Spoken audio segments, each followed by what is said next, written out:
That's right, baby. You are the one, and that's why you're here. I'm Julio, and welcome to the show. Let's go, baby. Hey, what's up, everybody? Welcome back. I'm glad you're here. Listen, does it ever feel like the ground keeps shifting beneath your feet? You're not alone, and you're certainly not imagining it. 64% of professionals say that they're overwhelmed by how fast work is changing, okay? And almost half of tech workers are hitting critical burnout. And that's why our next guest on the show is Bill Kirst. I think of him as Adobe's resident change whisperer, okay? He's a corporate physical therapist. He doesn't just talk the transformation, he actually rehabs it. One tight muscle, one stuck mindset at a time. A former Army officer and the podcast host whose show, Coffee and Change, inspired this very project, the Let's Go with Julio show.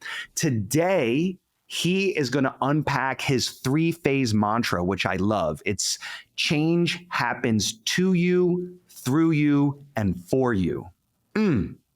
Yes, change happens to you, through you, and for you. We're going to explore building trust for overwhelmed teams right now. We're going to talk through the secret link between self-awareness and AI adoption, y'all. This is a big thing for everyone right now. I want you to pay attention. And we're going to finish with the one courageous question every leader should be asking themselves before the next reorg. So take a breath.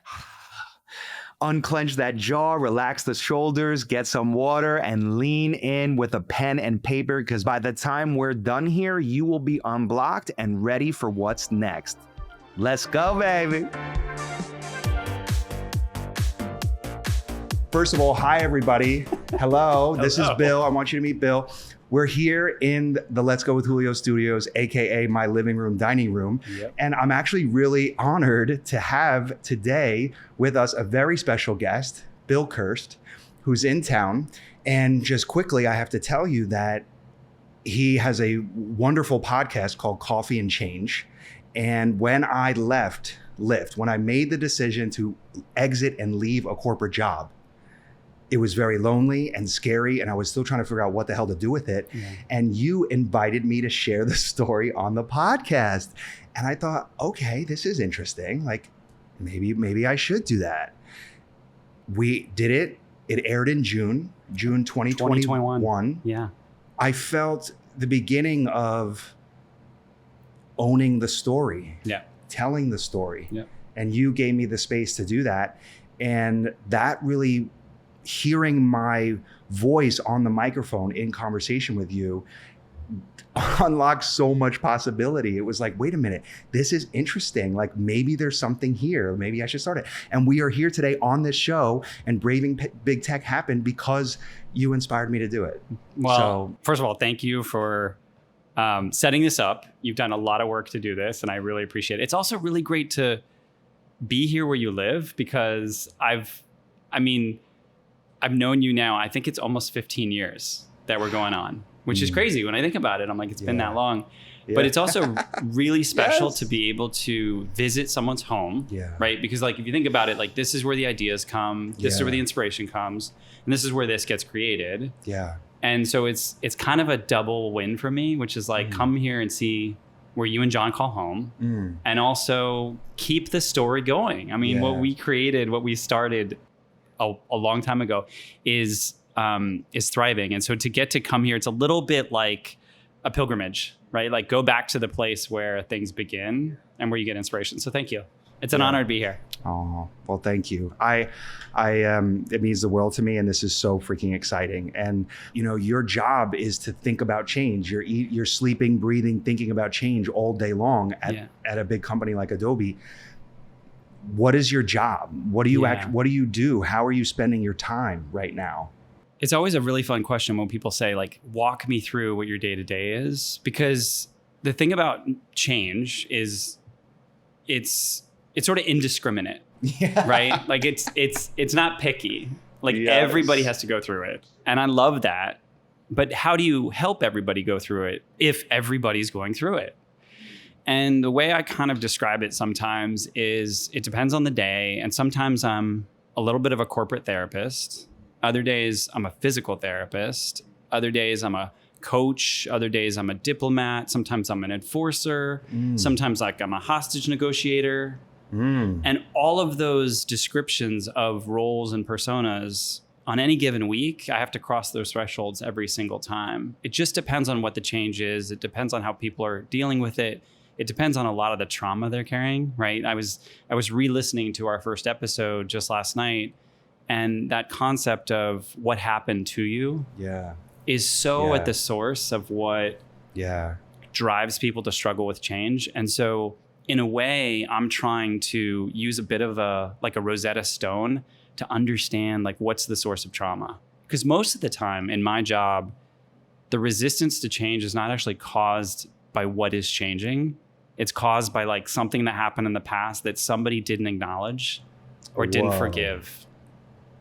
Does that make sense? That's big. That's big. And that is connected to how that first episode began. And I think that that's really the opportunity for all of us right now, is to recognize that underneath the change that we are being invited to embrace is an invitation to do that work, to explore what is the trauma, what is the challenge, what is the thing that's blocking you from actually getting to where you want to be. Right. What's making you uncomfortable? What's bringing on the discomfort? What's bringing on the agitation, right? It's a sensory experience. I want people to really understand that the minute you introduce change in something like AI, we think it's so cerebral, right? We think like, oh, there's these models we just type into, but the outcomes and the impacts, it's a sensorial change like we've never seen in our generation to date. So like give yourself some space and grace, like allow yourself to be like, ooh, okay, it is this big. We had a conversation the other day, and there's a beautiful quote that you shared that I want to read to you and reflect back. You said, change is happening to you, through you, and for you. Yeah.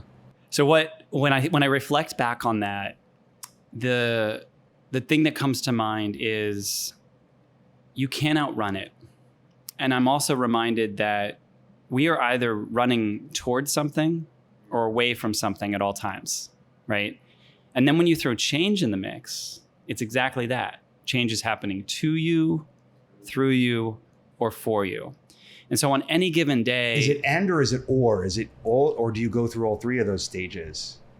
I think you go through all three. I think the challenge we face, Julio, is on any given day, we're trying to like double down on one and ignore the other. So for example, if change is happening to you, right, that means there's an external force that's making you do something. And what's the natural thing that's going to occur? Like if I push against you, what's your natural inclination? To resist it. To push back, right? To push back, to like, hey, let me find my footing. Hold up. Yeah, hold up, right? Yeah, right. And that's a human response. And that's okay. Like that's good. That's survival, okay. Right? But if I were to say change is happening through you, what's the image that brings up? Change is happening through me, that it's a part of the system, that it's that I'm a part of something bigger. There's more of an invitation that it's connected to me. That it's symbiotic, right? Oh, yes. It's like a membrane. And if you think about the membranes, like it's like a membrane. It's something that can work through, like it can go through the membrane, it can go through the wall. And then the minute that it goes through the membrane, it fuses with what's on the other side of it. Chemically, biologically, neurologically, it fuses and it becomes part of that. And so that's what I mean when it's like through you. I see. As a result, you are changed by the change, right? Your ecosystem, your body, your brain, your heart is changed by the change. That's what I mean by the through you. But it doesn't end there. The through you continues. Like there's a through line, like to play that out. It's how does that change that has now literally gone through you and made you a different person? What is your obligation to continue that once it leaves you, right? I don't think your journey is over. I think you have an obligation to say, let me reflect on how this altered me, good, bad, or otherwise, and then witness it happening in other people. So once you're changed by that, like the change moves through you, you're no longer the same person. And I think then you have an obligation to carry it forward and identify and help people who are in that stage of it's happening to me and I'm resisting it. I'm not letting it through me. Just recently, Bill on his LinkedIn, which by the way, you should go check him out, posted about a recent Deloitt survey but it was basically a survey around Gen Z and That's right. millennials in the workplace. Yes. The end of the executive summary says this. It says, the findings demonstrate the need for organizations, senior leaders, and managers to create environments where workers can not only attain the trifecta of meaningful work, financial security, and well-being, but also achieve the professional growth they are looking for. By supporting these pillars consistently, organizations can uphold the social contract and create a cycle of satisfaction, engagement, and success. You know, the words that really jump off that page to me when they're read back are social contract. People, when they enter organizations, and you remember this from your time, and you know this now as you work with people, when you enter into organizations, these are essentially ecosystems of human beings. Yeah. And like any community, like you live in a community here, Yeah. where you live, you essentially establish a social contract, right? These are the things that I will abide by. These are the rules these are the things I will contribute. And a workplace is that and more, because your contributions are your mental gifts, they're your physical gifts, and they're your soul gifts. But rarely does anybody say, here's what's in the social contract. And what ends up happening, I think, is when somebody enters an organization, their expectations are that that trifecta will be met. But there's no contract that says that. And so what happens when you have that expectation and an organization willingly or unwillingly lets you down? Now you've got a bit of grief. And what do you do with it? And so what I think is fascinating about that study, that's why I shared that, was the dynamics are changing and people are expecting that those trifecta are honored. Yeah, that we're delivering on it. That's right. We're doing the work to deliver on that. And if we think about what prevents organizations from delivering on that, I think it goes back to the question you asked before is, are we able to understand the change that is happening to people, through people, and for people? And if we can't discern those three, then the social contract will never stand, in my opinion. So what is the role then that trust plays in the social contract? What do you think that is? I think it's the cornerstone. I don't think you can build anything without it. Without it. It's the foundation. It's the cornerstone. If you design buildings poorly, bad things will happen, collapse will happen. I think it's the same with people. I think it's the same with teams. If you design organizations poorly, collapse will happen. And I think this is what we're seeing. We're seeing it in tech. We're seeing it in industries. We're seeing it across the economy right now, as you know. So how do you balance the acceptance and acknowledge of that fact with your job every day, all day? That's so interesting. A really good question. Because come on now, like that's interesting. I'm not sure I would have expected this years ago, but I think it has become a course in grief. So when you ask the question, which is, with all of these organizations and systems collapsing, right? And then having to go in every day and lead and manage change, like how do you balance that? I don't think years ago when I started this work, I would have expected that the instruction for me is essentially a course with grief or in grief, depending on how I almost think it's with grief as opposed to in grief. Because? Well, because I don't think it ends. Ooh. I think if it's a course in grief, that tells me like, then there's going to be a finality. There's going to be a final exam. Yeah, there's a start and there's a finish. There's no final exam here. There's no final exam, people. I'm just worried.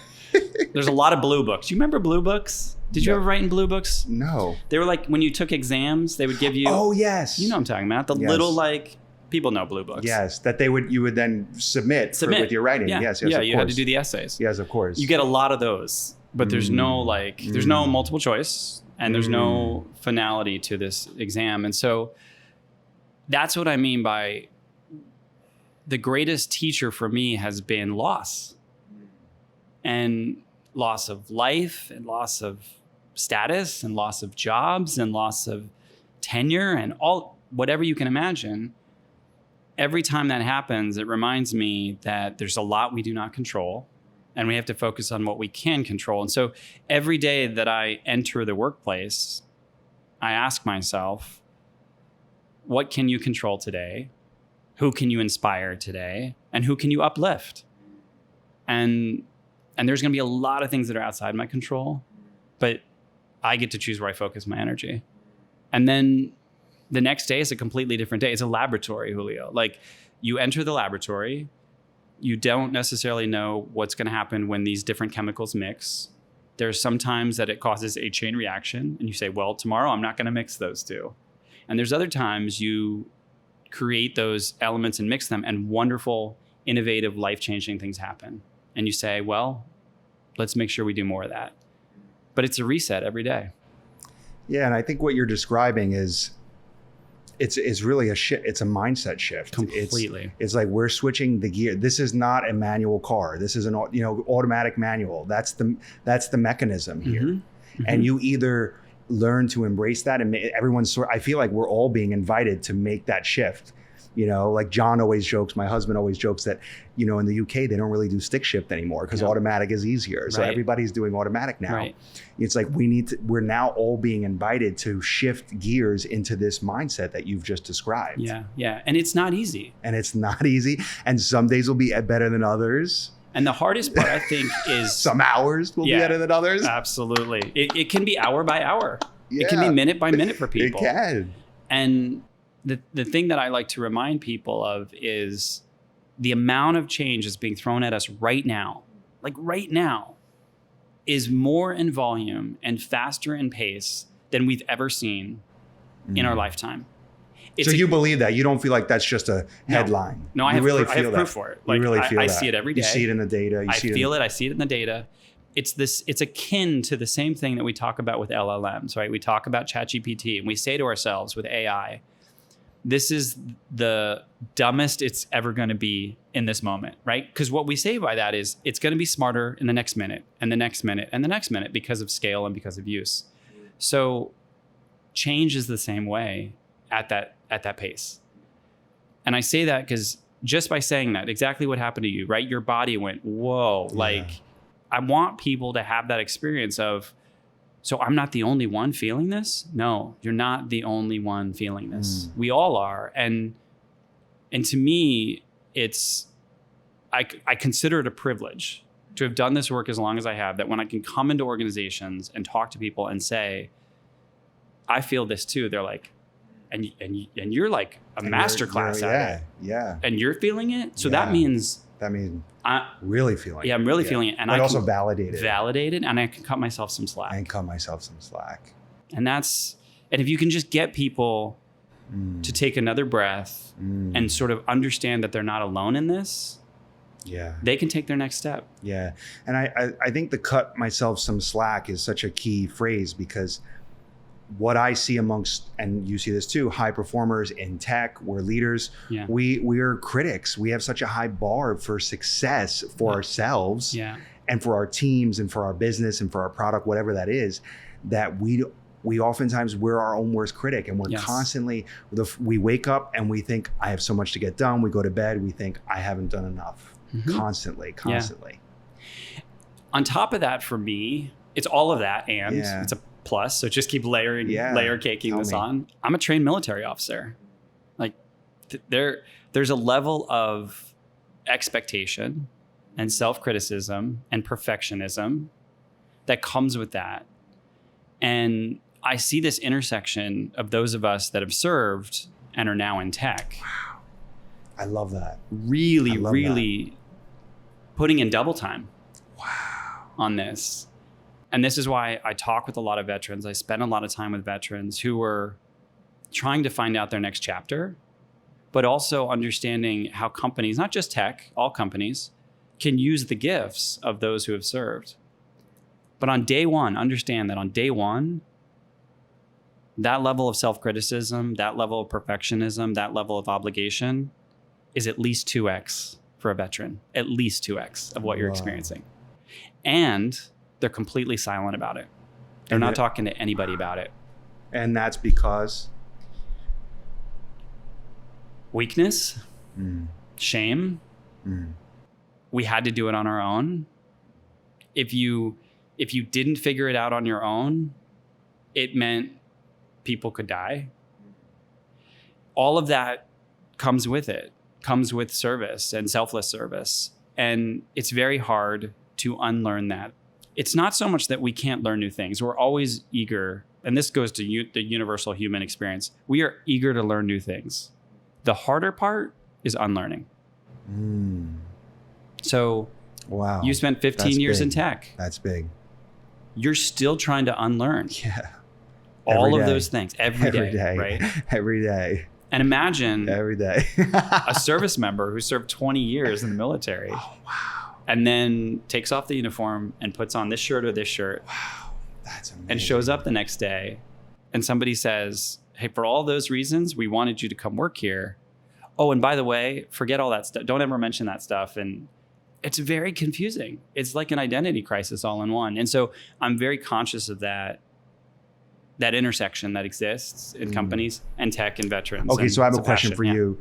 You talked about gifts and service. So my question is what is the greatest gift that your service in the military has given you that is keeping you afloat now?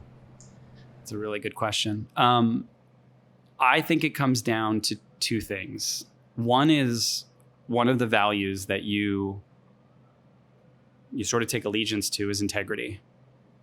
And that's not just a word, that's a lived, breathed, defended. And it's defined as, for you? For me, it is always living in your truth. It is never standing in a place of regret. And probably most importantly, it's courageously speaking up, speaking out, giving voice to those that don't have it, and defending those that need protection. And I'm a believer that my service allowed me to get to a place where I had to live that integrity.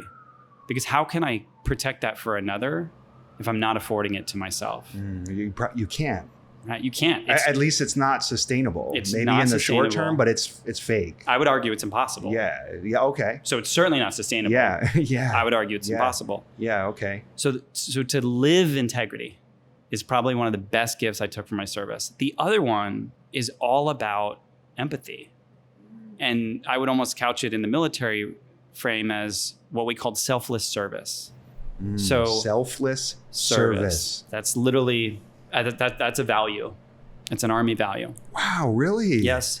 Mm-hmm. Selfless service. Selfless service. Yep. Okay. And that means for you? Putting others first. No matter where you are. Putting others first. And I think with those of us like you and me and others that are in our circles, we have privilege. This is a privilege, folks. Like, to be here, to be able to tell our stories, to get on the mic, to have people that will listen, to have platforms, that's a privilege. I look at selfless service as, how do I use what I have, the gifts I have, to make sure that others that are sort of in my stead or in my influence can feel like their tide is also lifting. That's it. Yeah. Like that's why I go to bed thinking about every night. That's why I wake up with every morning. Yes. I used to say to my team, I love that you raise the tide before any one ship. That's right. That's right. You know, and really, and the interesting thing is by doing that, it actually replenishes you. It helps you. It lifts you up. We all win. Yes. We all benefit from that. You know, the analogy and the metaphor we always say is like, you know, the rising of each boat or whatnot. I remember at one point I sort of clicked in that and I said, you know, a rising tide lifts all ships is what we hear. And I was like, I get that. And I agree with that. And I want to focus on the tide. How do we get to the tide? Like, what drives the tide? You know, and I understand that everybody's ship is different and we're all in different weather patterns, but I want to understand, like, what are the mechanisms and the movements and the motions, scientifically or otherwise. It's also why one of my favorite books is called Tides. It's the science and art and spirituality of tides all around the world. Oh my gosh. You would love it. Yeah. Wow. Because it's a reminder to me, which is, if you don't understand the power of what is literally changing our perspective, then how can you change people's lives? So yeah, I could go and say your boat or your vehicle or whatever, here's what we need to do to make it stronger. But if I can't understand the mechanism that's happening underneath that's causing us all to have either a depleted perspective or an advantageous perspective, then I'm wasting my time. And that's the, pun intended, that's the deeper work. But are people ready to go there? That's a question. Yeah, that is the fundamental question. Are people ready to go there? And how do we get people there? That's what I've been thinking about. Like, that's why part of the reason why we're trying to do this is to create more mechanisms and touch points by which we can inspire someone who may listen to this on wherever they're listening to it. And it just creates a little opening to begin to go deeper. That's right. It's all you need. And that goes back to trust. You would ask that question about trust. And you and I have talked about this. Trust is an equation, always. I was not a math guy, not strong in math. Me neither. But I respect the fact that the power of an equation, right? Which is this plus this equals that, or this times that equals that, or this minus that, right? It's always that balance. And to me, trust is not only an equation, but it has to be earned in every interaction and every day. And that is really challenging to ask people to do. Why? Because if you haven't seen it demonstrated in your life, if you haven't had good examples of where trust is earned every day, shown and kept and maintained every day, then by nature, you're skeptical. And I don't blame you. You've been hurt, you've been harmed, you've been lied to, you've been fired, you've been laid off, the social contract has been broken over and over and over again. The social contract has been broken over and over again. So the trust is frayed. And you have to go inward to find it in yourself. And this feels like a radical act. I'm very aware. Like, we're talking about this like it's easy. We've been working at this for 15 years, you know, and we're still not done. No, and what's so significant that, you know, I love that you brought that up. What's so interesting about trust is there's a segment at the very end of the first episode we did where Bill asked, actually, we'll play the clip. You asked me, so what's next for you? I wonder, the 20-year-old Julio, even the 17-year-old Julio, would they have benefit from some of this work, from being more aware of the importance of having a meditative practice, from recognizing that people have mental health issues, from recognizing that people have past traumas that may manifest in their lives today? And that is a whisper right now for me of like, is there an opportunity to help the future leaders who have just gone through a year of being stuck in isolation, but also 4 years of political tension and demonstrations of leadership that, whether you're on one side of the aisle or not, that are questionable. And how do we empower the leaders of tomorrow in this post-COVID world in a way that is emotionally intelligent leadership? And look where we are today. The same thing is happening 4 years later. Yeah. And what's so moving for me when I hear that is, you asked the question, I'm listening to the way I answered it, and that was a whisper. It was not a fully fledged idea. No. It was a whisper, and I had to trust that. Yeah. That was the first thing that came to mind when I listened back to that was, wow, I'm so proud of myself for trusting that whisper. There was a part of me that knew, even I've been spending days, I've written fucking 100 pages trying to figure out my positioning of my brand and what am I saying? What's my tagline? And then I just listened to that and I'm like, I literally have all the language right there. You said it. It's all right there already. Yeah. It's done. So it's already said. And it was done 4 years ago. And to your point, it was when you allowed yourself to literally go inward. You took a chance, you took a breath, you took a chance. And like you said, you spoke from that place. Yeah. You didn't know where it was going to land. You didn't know where it was going to end. You didn't know where the next breath was going to come from, but you trusted it. And look what happened. Here it is 4 years later. And you're like, what's true is true because it's truth and it's trust. Exactly. And it is a little bit, it feels abstract and it doesn't feel as binary, trust. It's this sort of nuanced thing, but it is tremendously powerful, like trusting that, getting on that microphone, sharing that, And then having Braving Big Tech come into the world was literally, it's so funny that was like, I hear that and then see Braving Big Tech, and that is literally the brief. That's right. That's it right there. That is the brief. How can I help leaders recognize all those things? And I'm like, that isn't exactly the whole point of Braving Big Tech. So if you haven't listened to it yet, I highly recommend you do it. It's the last season. And thanks to Bill, who supported me day in and day out through that project. He listened to he binge listened to all 5 episodes for feedback in one night. One night. That was a 14-month journey. Okay. It was so long, but that was only possible because I was willing to find a way to cultivate a relationship with my trusting self. Yeah. And I was reminded in that same episode, we both talk about find a way to yes. And I loved how find a way to yes came up in season 2 and Braving Big Tech.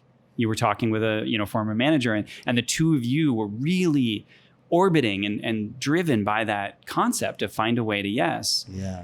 And it was a reminder last night when I re-listened, you said that in that episode. Again, here we are, Touchstone. Yeah. It's all there. Yeah. And I share this, we're sharing this because I've been on a journey myself, as you all know. I mean, we're all on journeys, really. But the truth is I have dreamed of doing this for years. Being able to have the camera and the microphone in my living room in a home with my friends and be able to share messages in such a way that it may help other leaders grab the lessons that I didn't have. And there was so much barrier to entry that was all here. All of it. Yeah. It was all cerebral. It was all cerebral. It was all cerebral barrier to entry. You knew. I knew. Again, to that point, it's like we're touching the corpus because it's like you knew. This is what I mean. Yes. Feel it here. Because if you're not careful, we will quickly jump to the cerebral. Yes. It will take over because it's trying to keep us alive and keep us away from risk. Yeah. And keep us from failing. Yeah. And here's the thing. The brain, will lie to you 7 ways till Sunday. This will never lie to you. It can't. It will tell you. Oh, and I so, love that. but that in itself is an inverse mechanism for how we've been raised and taught. Yeah. So take a chance, take a leap, do a little bit of trust. And the trust, you should feel it almost under the sternum. Literally the slightest underneath. Yeah, that's a good exercise for all of you right now, actually. You take a breath, get in position, take a breath for a moment. And consider sometime now or after listening to this, invite something that you'd like, a question that you'd like clarity on, and see if you can connect with the part of you that you can trust because it knows the answer, and it's typically right here. What'd you say? Under the sternum. That's just right under the sternum. So there's it's for me, I mean, everybody's a little bit different, but for me, there's this element of I wear a lot of armor, right? I armor up. And don't we all? We do. And if you think about armor, right? Think about the history of armor all the way back to the medieval times. It was this big breastplate that people wore. Why? Because you wanted to protect the heart, and you wanted to protect the lungs and that you wanted to protect that. And we've gotten so used to armoring what we're all up doing right now, and protect that at all costs, right?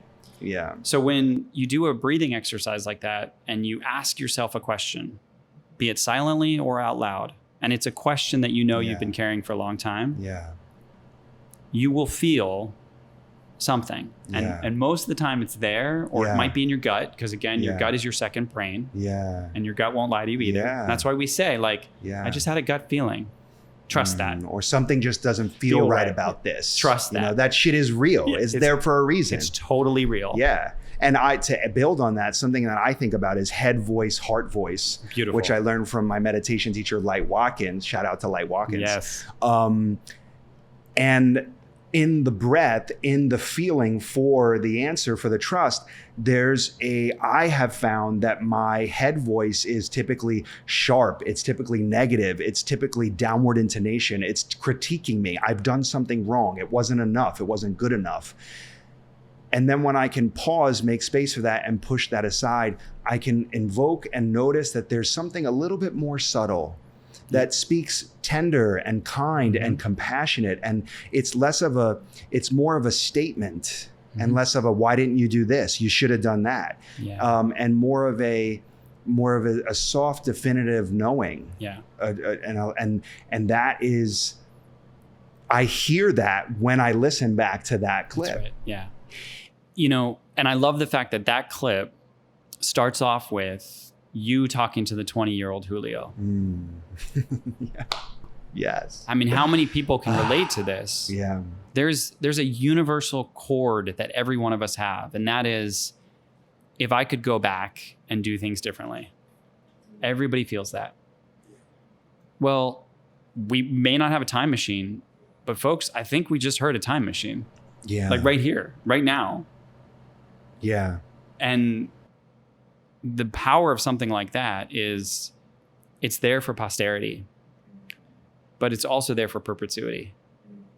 And again, coming here and doing this and doing it the way we did, it all happened the way it needed to happen. Yeah, that's right. I mean, you're certainly not going back and listening to old episodes of yourself. Yeah. I'm not going back and listening to old episodes myself. Yeah. But this came about because we didn't rush it. Yeah. We didn't play the game of like urgency or, virality. We didn't do any of that. We just said it'll happen when it happens. Yeah. By the way, that was a huge piece of advice that he shared with me time and time again. Bill, you were so focused on every time I felt tension or struggle, I needed to go faster. We would talk and there was like patience. Yeah. Patience. What's meant for you will find its way back to you.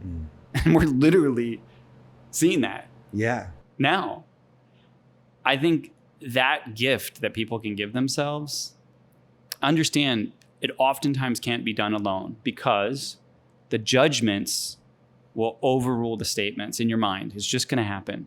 So reach out to someone that you know, reach out to us, reach out to others and say, hey, I kind of need an accountability buddy here.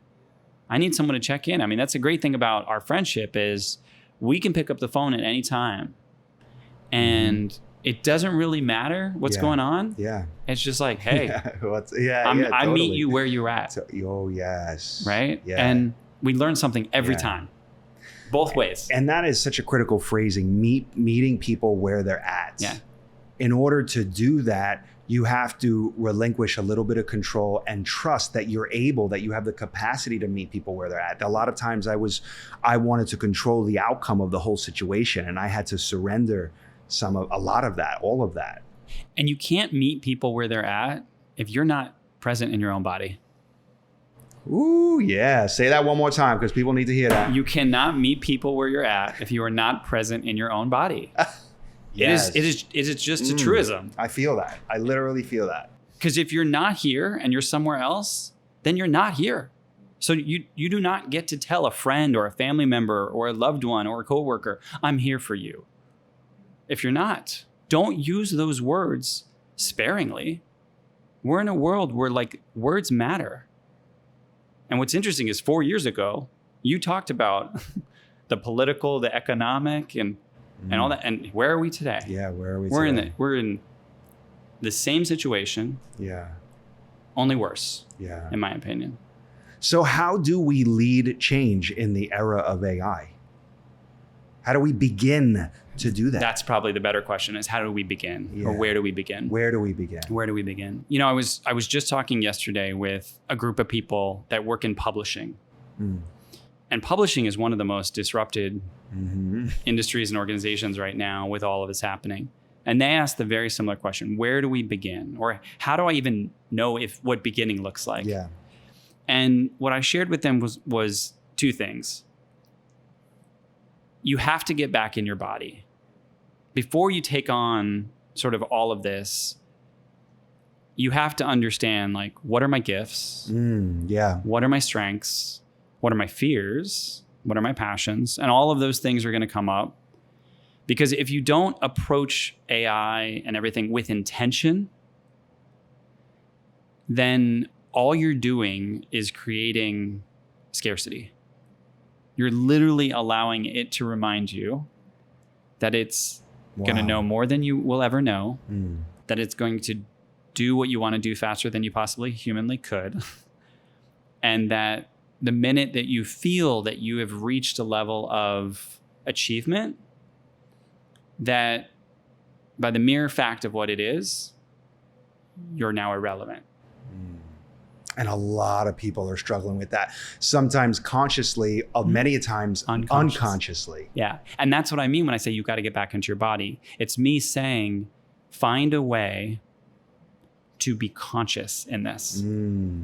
Yeah. And I think that is the biggest takeaway for this conversation for every leader for the next 10 years, which is to lead change in the era of AI. You have to know thyself. You have to be connected to your body. You have to be aligned, in alignment with what is integrity. That's all right. things in alignment. Yeah. And if you are not, then that is your invitation to do that work, to begin that work.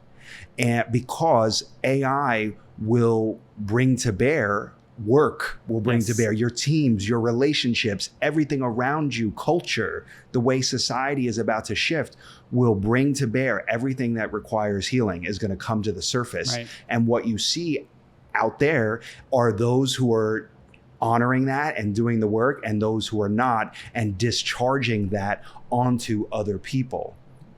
Which is the polarization that we feel, which is why Braving Big Tech was so important for me to share, because I kept making the same mistakes time and time and time again until I finally learned.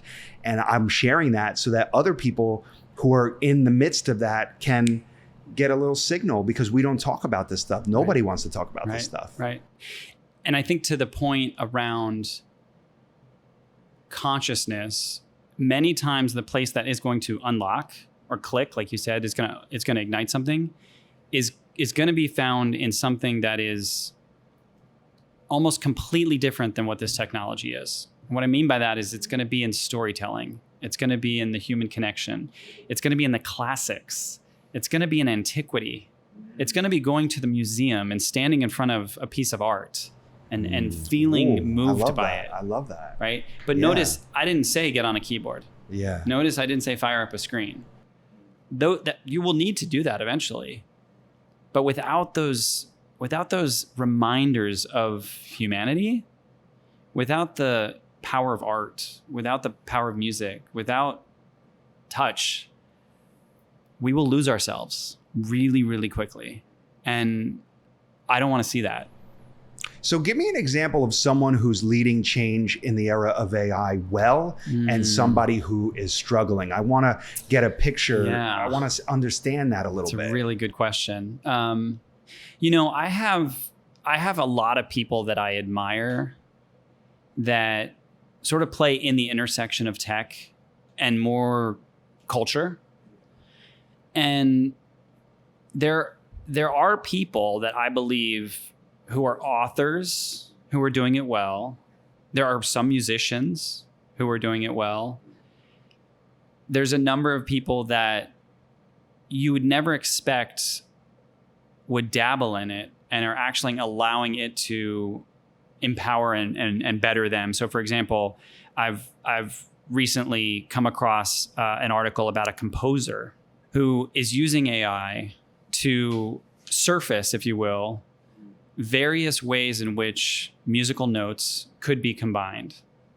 Now, what I find fascinating about that is the human ear and the human mind and the human heart is kind of trained to hear certain notes, and it evokes something in us, right? So if you guys kind of know the thread of, it's always a C, a G, and a D, right? Yeah. That makes a chord. You know this. You've got the piano, right? I've been learning on YouTube how to play piano. Yeah. And when you sort of strike that chord, right? That three chord, it's like the right? Yeah. And you just know. You just know.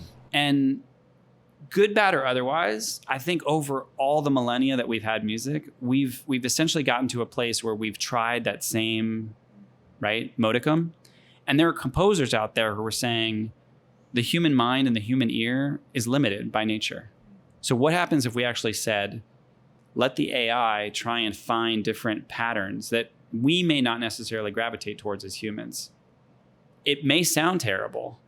It could also sound amazing, right? So when I think about some of the people that are using music or meditation, there are meditation teachers that are choosing to find different frequencies using AI to try and increase healing. So it all comes down to, those are just a couple examples.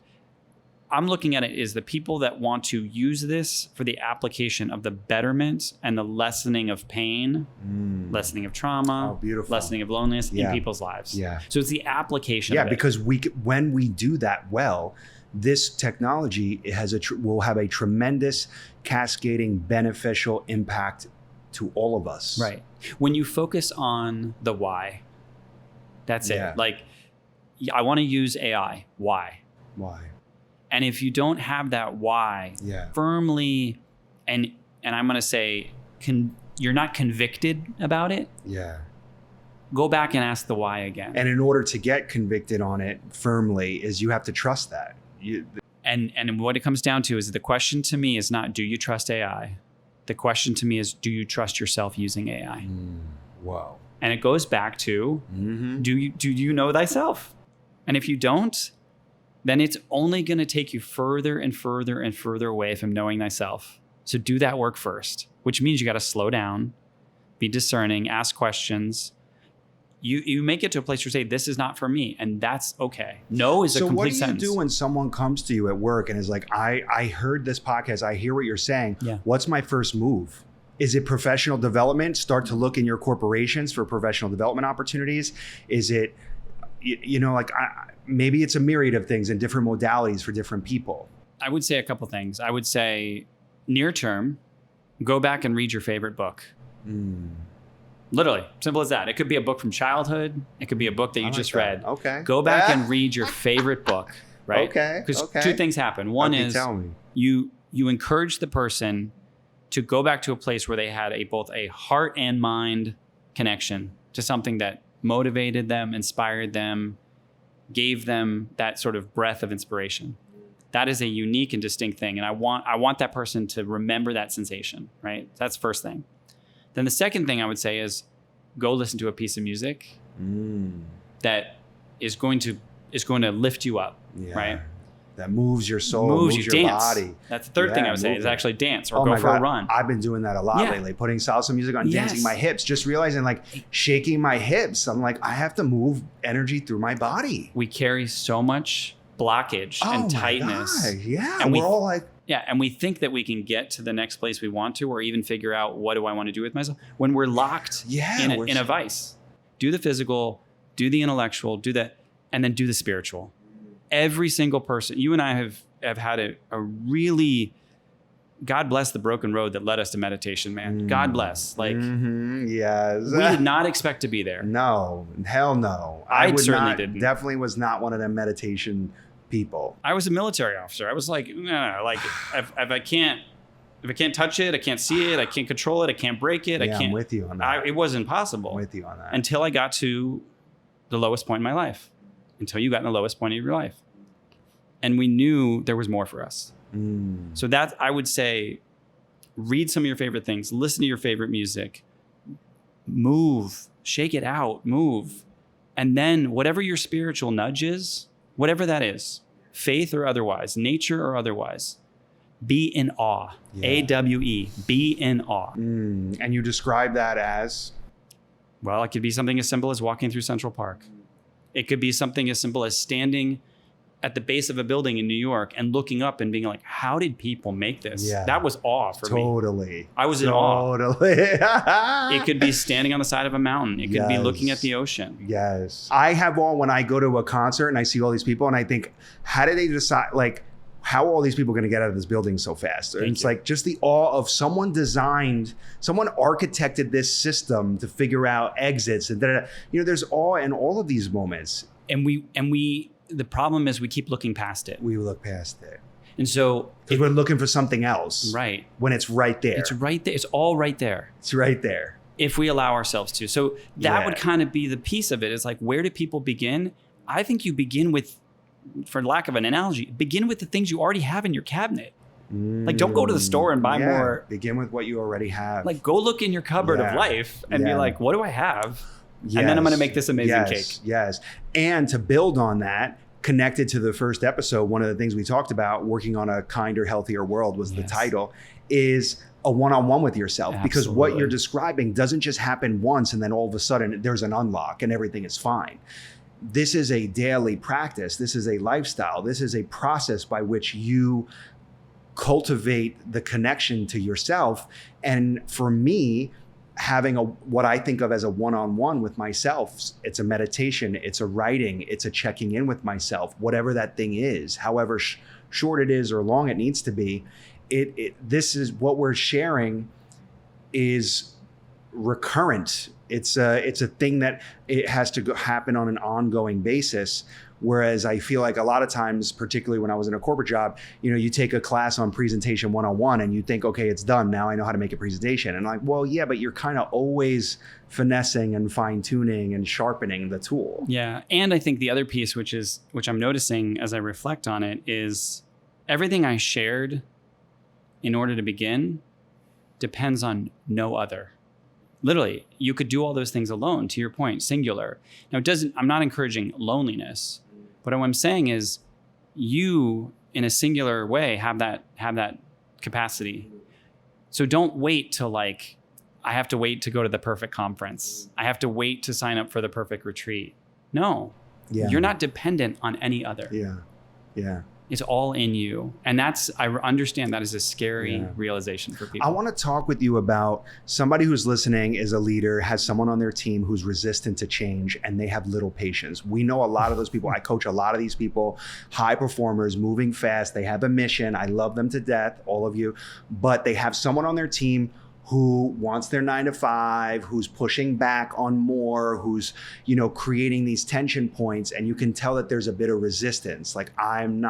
Sometimes it gets clouded in a boundary, but then there's also this resistance. And so for somebody who's a leader, who's listening to this, who's struggling with someone on their team who's not moving fast enough, you say, in some of your writing, lots of your writing, you talk about a generous on-ramp. You say, you don't just drop people into change. You have to give them a generous on-ramp. That space where people can slow down, ask questions, and get familiar. That is where trust is built. You can't shove people into transformation.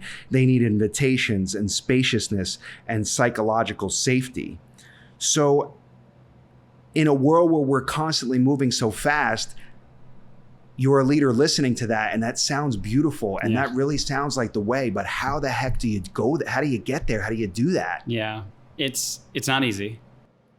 It requires courage, and it requires vulnerability. You got to start with a place of vulnerability, and what I mean by that is, and the on-ramp, I think it's a helpful metaphor for people because all of us have been at some point in a car. Yes, listen to this carefully. It's a beautiful metaphor. Generous on-ramp. Generous on-ramp.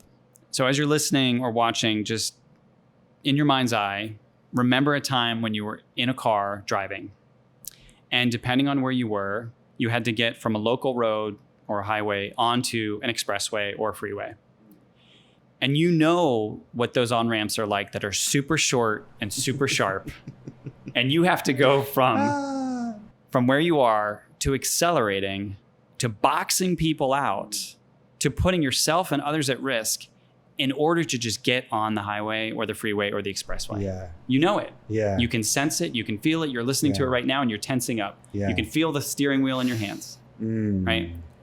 That's why I use that analogy, because who here wouldn't prefer to have an on-ramp that was much more generous, had a couple lanes, allowed you to gain speed, to have some indicators where you are, where they are, to blend in. I mean, what we're all asking is allow me to blend in with transformation, which goes back to is change happening to me, through me, or for me, right? If it's happening to you, it's that jagged edge on-ramp. And what do? You buckle down, you hit the accelerator, you close your eyes, and you hope you don't. Hope the best. You hope you're getting in there, bitch. Right. And you're like, I'm going to get in there. Yeah. And what happens at the end of it, right? You've boxed somebody out. You've made it this much further. Yeah. You're not any further than you were before. You piss people off. You piss people off. And when your adrenaline comes down, your body is filled with the wrong chemical. You are in a hangover of cortisol. That's powerful. And then you're driving and you're tired and you're like, oh, and then you're like, why do I feel this way? Well, because you allowed yourself to be hijacked in that moment. So when I say a generous on-ramp, this is an obligation of leaders. Listen up, y'all. We go to organizations and those on-ramps are already designed many times. Yeah. But as a leader, you have the obligation to stand up and say, that on-ramp is not sufficient. Yeah, it's too small, too It's narrow. too small. For where we want to go, not working. Transformation plans are what, 2, 5, 10 years in advance? Yeah. And you're going to put me on this on-ramp? No. I think not. Yeah. Like, you want me to be there in 10 years. I want to be healthy in 10 years. We have to change the on-ramp. And too often people are focused on the destination. I'm all for the destination, but if we can't even get off the access road, what's the point? So focus there is my point to leaders is don't lose sight of the destination. We'll all talk about that for days and days, but I want you to fix the on-ramps. Because if we want to get there together, we have to get there together. We got to blend. Yeah. It's as simple as that. And that's an analogy that I think a lot of people can relate to. That's beautiful. That is also connected to something you said, which I absolutely love. You have so many nice things. Bill says, I always ask teams I work with, what's the question no one here has the courage to ask? Because that is the door to real change. It's usually sitting in the room already. Okay? Deep change often begins by naming the unspoken. Yeah. What's taboo, avoided, and feared. Wow, that's powerful. Yeah, that's literally every organization I've been in. Those are the invisible phantoms. They're all there. Some people have special glasses to see them. I consider myself get those special glasses, baby. That's what we're doing here. Yeah. We're trying to get you special glasses. Get you the glasses, right? We're trying to make generous on-ramps and give you the powerful glasses, right? You want to talk about the Ray-Bans and the Meta and all the other stuff in the Google Glass, which I know you. Yes. These are the glasses I want to make. Yeah. These are the real glasses. Where you can put them on, go in a room, and you can immediately know what are the invisible phantoms, and you can also know who needs compassion, who needs generosity, who needs trust, right? Imagine a world where we had that. Like, there's these invisible bubbles over everybody's head. Yeah. And you can meet them where they're at. Yeah. And imagine if every meeting, every one-on-one, every room had the ability, the capacity, if we all had the capacity to cultivate that, it would be a different place. And that is the invitation for all of us right now. That is what we are all being called on in our respective ways. However it's showing up for you, that's really the invitation. Yeah. And that's why they call me a rebel healer. Because to do this is a rebellious act. I'm never not going against the grain. Let's be clear. But to your point around integrity and what I took from the service, that's what I took from the service. You go against the grain for all the right reasons. You continue to fight for those that can't fight. You give voice to those that don't have voice. I'm a rebel healer. That's what they call me. Whoa. I feel that. A rebel healer. That's beautiful. Yeah. And it's also why I stay in the game. You got to understand the arena. If you're going to help people, you have to understand the game and the arena. I'll eventually probably not be in that arena and I'll help in a different way. But right now, I have such impact because I'm in it. And that's what we want to do is keep you in the arena if you want to be in the arena and learn how to be successful in the arena, or decide that arena is no longer for you and your time is to eject and go somewhere else and do something else. Yeah. Follow the impact.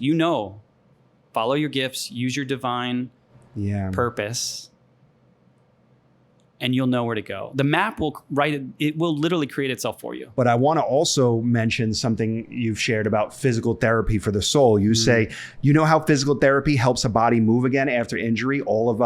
Most of us know what that feels like. Well, change, especially deep emotional change, which by the way, we're all dealing with, is like physical therapy for the soul, okay? It is slow.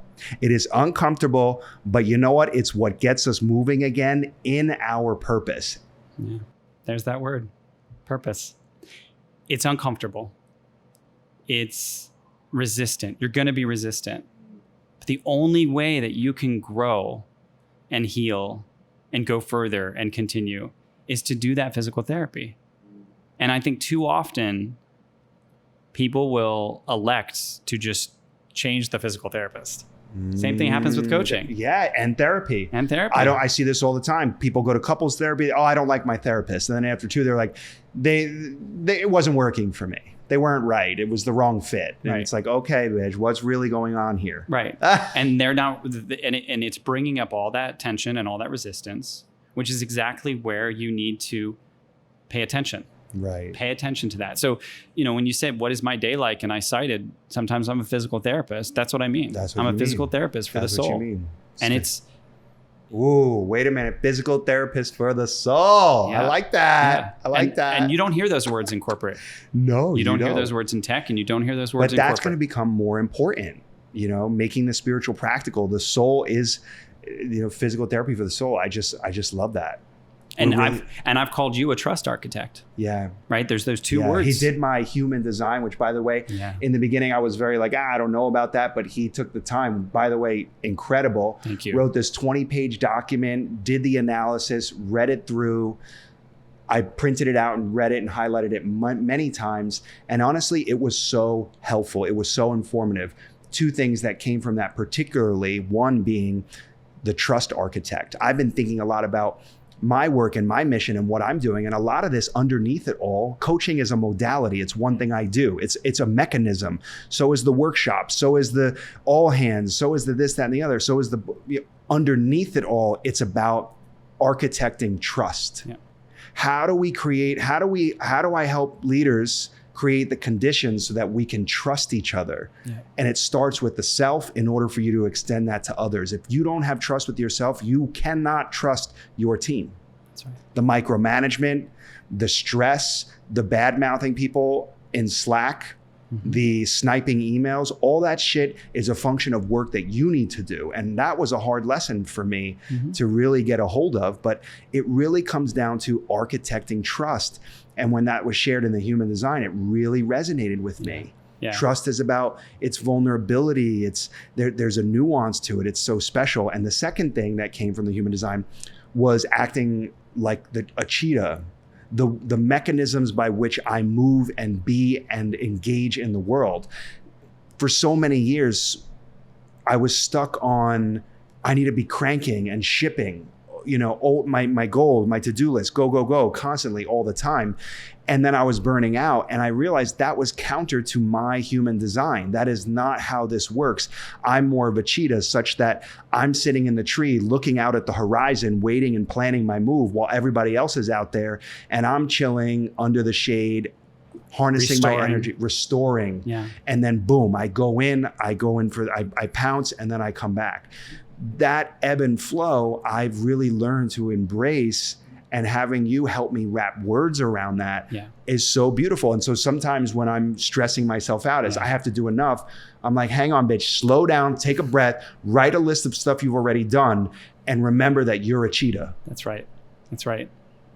You're a cheetah. And what people don't realize about cheetahs is if you were to actually add up all the hours in the day, we think of cheetahs, right? We think of cheetahs as like one of the fastest animals on the planet. Absolutely. But how many minutes a day is it running at that speed versus how many minutes a day is it resting?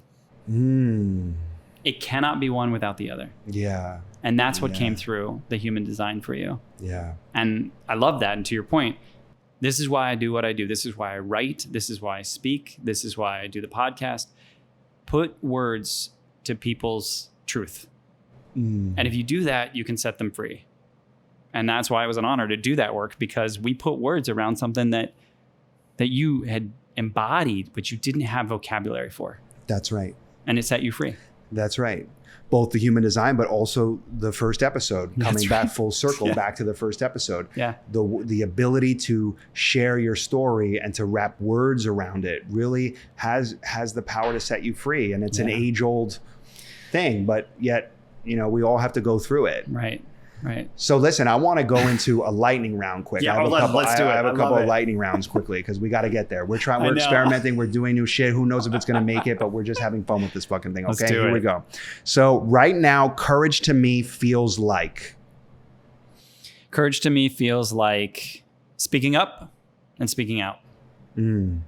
A recent interaction that gives me hope is... I took my niece to work today and I watched her in her natural gifts leading a meeting. And it gave me so much hope for this generation. Like so much hope. Love that. To spend time with multiple generations, to be factual, but to spend time with those that are literally making different choices, to create different outcomes, to create different environments, gives me so much hope. On the flip side, I love spending time with people that are boomer generation or the greatest generation. If you have an opportunity to spend time cross-generationally with people, please do it. Bring people together. That will give you hope. And that's what gives me hope today.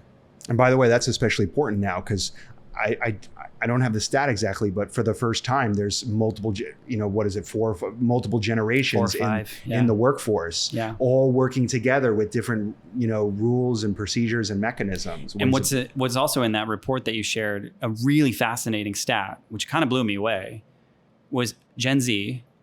Only 6% of Gen Z in that report said they want to be in a leadership position. Only 6%. That is a crisis to me. That is an unavoidable crisis. Yeah, they don't want to be managers. They don't want to be managers. They don't want to be in leadership. And why? Because of all the things that you and I have talked about that they've seen leaders and managers struggling with because they cannot be truthful with themselves. Exactly. They're struggling. Exactly. And if we don't change these on-ramps Bingo. And change the conditions, that's it. Then leadership will continue to operate the way they are. And that's and this generation that is going to be in charge here soon is saying, I'm not subscribed to that. I unsubscribe. Yeah. And 74% of the global workforce will be Gen Z by 2030. Okay. So these people, they're coming strong and they have a point of view. And again, it is an invitation for us to make this shift and make this change. To change. Okay. Last lightning round. One thing I'm appreciating most about myself right now is curiosity. I'm leaning into everything and trying new things, right? I feel like I'm stepping into a chapter of possibility in my life right now. I'm taking a lot of the guardrails off in the right way, with intention. And I think it goes back to where you started, which is I'm telling the inner critic and the highly, I'm telling the perfectionist, you sit this one out today. Thank you. Yeah. Like you stay home in the hotel. Hey, perfectionist, you stay home in the hotel and you eat all the snacks in the minibar. Yeah. I'm going out. Yeah. I'm going to go record. I'm going to go meet. And I'll give you an example. This morning on this trip, I reached out to one of my favorite poets who lives in New York City. Okay. I took a risk. I sent a note and I said, your poetry has saved my life. Your books, your work, your craft has been instrumental in my life. I'm going to New York for a couple of days. Would you like to have coffee? And he said yes. Shut up. We had tea actually this morning. And that is something that I never could have imagined. If you don't ask, you don't get. You got to put it out there. Yeah. You do everything that you can, you put it out there, and then you release it. You see what happens. And that to me was a risk to take. But it was curiosity. And it was also, listen, there was an inner voice saying, reach out. Okay. Right? This is a poet who has been instrumental in your life. For a leader who's listening, one tip for them on how they can trust themselves more. Start by making space. Clear your calendar. Your calendar runs you. You don't run your calendar, that's a problem. Ooh, we have to say that again. Please say that one more time because so many people listening to this, their calendars are crazy. Yeah, your calendar runs you. You don't run your calendar. That is a problem. Hello. You have to inverse that equation. Can I get a witness? Inverse that. And that is a rebellious act. So start with that. Clear your calendar. Go for a walk. I always tell people if you live near a body of water, if you live near some sort of running water, go be near water because ideas will come to you. And you will shed the armor. It's a natural thing. You stand near a river, you stand near an ocean, even by a great lake, right? Stand near a brook. Immediately, all that armor we talked about, it will shed. Yeah. And you will breathe different and ideas will come. And when that first idea comes, that inspiration, don't reject it. Write it down. If you're not ready for it, write it down. Place it somewhere. Put it in a book and say, I'll get back to that later. And it will find its way back to you like this did 4 years later. Anything else that's on your heart that you want to share? I mean, my heart breaks a little bit every day. The world right now. I mean, obviously there's going to be, I think on Saturday in New York and all of these cities, there's going to be all of these humans getting together to say what is happening is not okay. And what's on my heart right now is all of those people and making sure that their voices are heard, their bodies are protected, their dreams are protected. And I'm trying to find a way to contribute and stay hopeful. May this episode and may this conversation be one of the many contributions that you and I offer to the world and to people. Right. That's really what this is all for. Yeah. I mean, a dream would be imagine somebody in the future is walking through Central Park, doesn't know you, doesn't know me, but happens to stumble upon this episode and gets inspiration from it and makes change in their life. And someday circles back and finds you or finds me and pays it forward or pays it on to somebody else. Like, to me, it's all worth it. Where can people learn more about you and your work? Tell us. I'm pretty active on LinkedIn. Yeah. So Bill Kirst, Kirst. I'm pretty prolific on LinkedIn, actually. Yes. I realized I've been on LinkedIn for 20 years. Dang, Yeah. 20 years. Okay. And that's fascinating, history. So I'd say there to start. I do a lot of running. I also have a Substack. Okay. Beautiful. It's titled after the title of my first book, Everward, Everward. And I've probably published about 54 articles there in a year, which is amazing. I'm like, I don't know where that came from. But again, prolific writer. Yeah, just let it flow. Let it flow. And I write in Substack, I write as if no one's going to read it. And so it's beautiful super tip. Freeing. Thank you. I've embodied this. Write as if no one is reading. Yeah. That's where you get to the truth of the situation. Yeah. And then the last is obviously the podcast, Coffee and Change. So I think I'm on episode 155. Wow. And this has been a beautiful companion and curriculum, and well, thank you. May it never end. Thank you for inspiring me. You're welcome. Thank you for inspiring me. I mean, you really have. It's been so great to watch this, to see you bloom. I mean, think about 2011 was when we met. Yeah, 2011, we met at the Google office. Mm-hmm.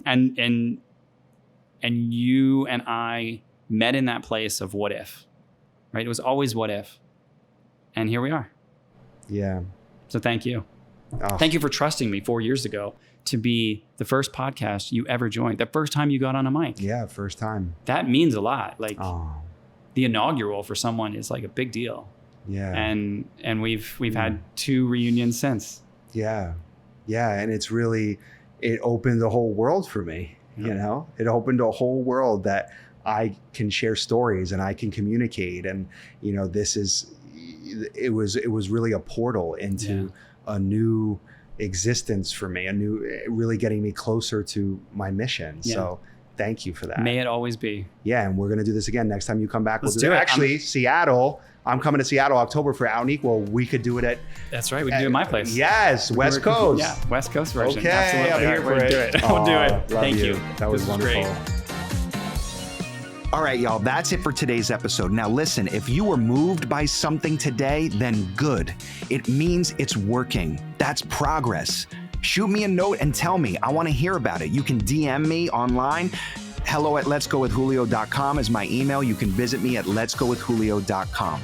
I see you and I know you're trying, and we're gonna make change, all of us, one brave leader at a time. The Let's Go with Julio show is produced and edited by Rikki Gunton, and our theme song is You Are the One by Nick Deutsch. Don't forget to subscribe and share it with a friend or two who could benefit. You know who they are, baby. I see you. I love you. Let's go, baby.